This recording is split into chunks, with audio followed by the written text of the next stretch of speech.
Hello friends, स्वागत है आपका आपके अपने लीगल चैनल सोच पर प्रहार में। मैं हूं एडवोकेट सनी शर्मा। दोस्तों, नए लॉ के अंतर्गत कुछ धाराएं ऐड हुई हैं और ऐसी ऐड हुई 3 धाराओं के बारे में मैं आपको बताने वाला हूं, जो कि सख्त प्रावधान करती है ऐसे लोगों पर जो कि लॉ का मिसयूज करते हुए कोर्ट में या पुलिस के सामने अपीयर होकर धड़ल्ले से गलत बयान देते हैं, फॉल्स चीजें बताते हैं। ऐसे लोगों पर कार्रवाई के लिए बहुत सख्त प्रावधान यहां पर है। तो ऐसे 3 प्रावधानों के बारे में आज की इस वीडियो में द भारतीय न्याय संहिता 2023 से ही रीड करके आपको मैं समझाऊंगा कि 3 धाराएं क्या कहती हैं और इनका क्या प्रभाव पड़ेगा, आपको इसका क्या लाभ मिलेगा। अभी जनरली आपने देखा होगा, जहां लॉ के मिसयूज की बात करें और मैट्रिमोनियल में फॉल्स केसेस की बात करें, वहां पर आप देखोगे कि लड़की के खुद के रिश्तेदार, उसके मम्मी पापा, घर वाले, परिवार वाले, रिलेटिव या दोस्त आकर के कुछ भी बयान लड़के वालों के खिलाफ दे देते हैं। यानी लड़के और लड़के के परिवार से कई बार वो एक बार भी नहीं मिले होते, लेकिन बयान दे देते हैं, हाँ ये मारता था, पीटता था, मतलब कुछ भी गलत। तो ऐसे लोग जो कि जानते हुए कि वो जो बयान दे रहे हैं वो गलत है और इस प्रकार के बयान दे देते हैं, तो इनके लिए काफी सख्त सजा का प्रावधान किया गया है। वही आज की इस वीडियो में मैं बताने वाला हूं कि क्या और कैसे। तो जो इसमें पहला सेक्शन है 229, तो 229 के अंतर्गत 2 क्लॉज दिए हैं, 1 और 2। तो पहले हम 1 वाला पढ़ रहे हैं।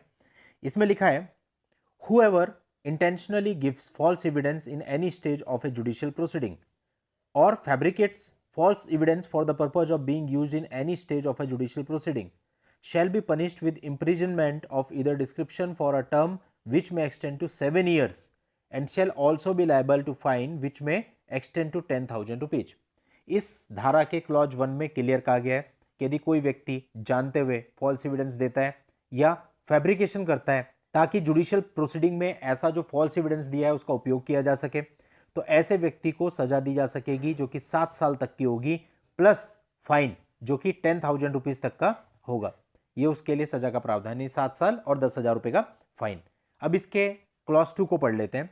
Whoever intentionally gives or fabricates false evidence in any case other than that referred to in subsection 1 shall be punished with imprisonment of either description for a term which may extend to 3 years and shall also be liable to fine which may extend to 5,000 rupees।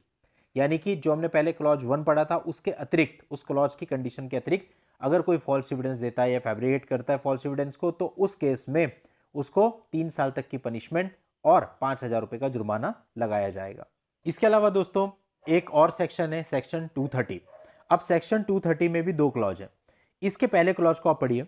इसमें लिखा है, whoever gives or fabricates false evidence intending thereby to cause or knowing to be likely that he will be thereby cause any person to be convicted of an offence which is capital by the law for the time being in force in India shall be punished with imprisonment for life or with rigorous imprisonment for a term which may extend to 10 years and shall also be liable to fine which may extend to 50,000 rupees।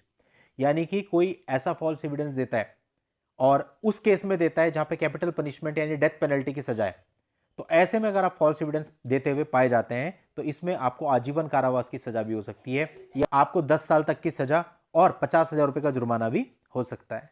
तो यह सजा है capital punishment वाले किसी case में आकर के false evidence देते हैं।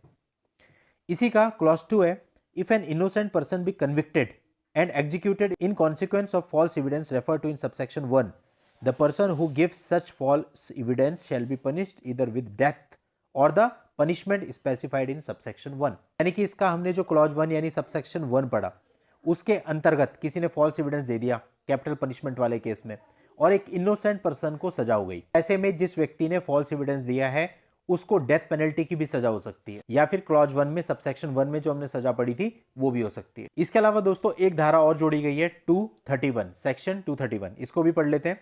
इसमें लिखा है, whoever gives or fabricates false evidence intending thereby to cause or knowing it to be likely that he will thereby cause any person to be convicted of an offence which by the law for the time being in force in India is not capital but punishable with imprisonment for life or imprisonment for a term of 7 years or upwards shall be punished, a person convicted of that offence would be liable to be punished।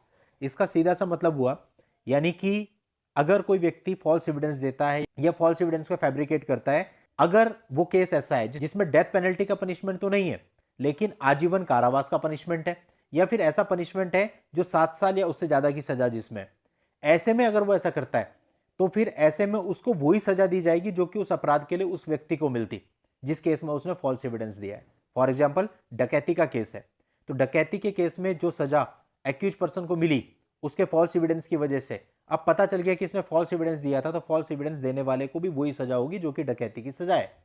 तो इस तरीके से दोस्तों इसमें सजा का प्रावधान रखा गया है। तो ये 3 धाराएं बहुत सख्त इसके अंतर्गत हैं, 229, 230 और 231, जिसकी वजह से जो व्यक्ति फॉल्स एविडेंस देते थे उनको निश्चित रूप से डरना चाहिए।